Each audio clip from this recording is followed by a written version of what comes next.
Saan nga ba tayo maaaring makakuha o makakita ng African Nightcrawler? Isang uri ng mga bulate na ginagamit para makaproduce o makabuo ng isang uri ng fertilizer na tinatawag na vermicash. Hindi mo na kailangan magpunta ng Africa para lang makita sila dahil ang mga bulating ito sa puno ng saging mo lang minsan makikita. So dito sa puno ng saging na to, yung patay na o yung nabubulok na, dito natin makikita ang African Nightcrawler. So titingnan natin dito. Ayun, hanap tayo. Ayun, may nakita tayo isa. Mahaba, ang laki na. Isa.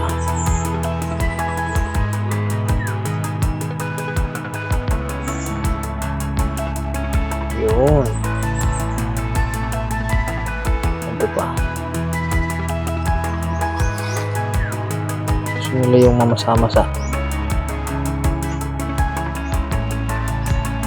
Ang kaibahan po ng bulating African Nightcrawler, siya po ay malapad ang tiyan. Hindi po siya pabilog.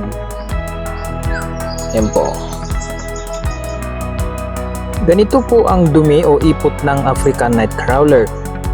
Pahaba na, brown o mayroon ding kulay itim. Ito po yung pinaprocess natin. Ito na po yung vermicash.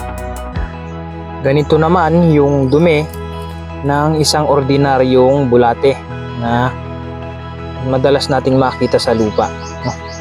Ito po yun, malaki. Buo.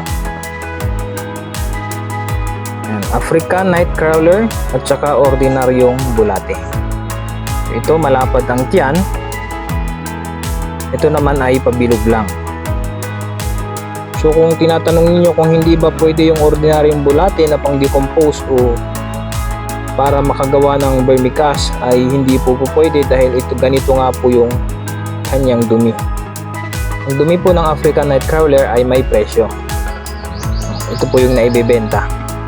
Ito po yung vermicash o organic fertilizer na nilalagay natin o mas magandang panlagay sa ating mga pananim.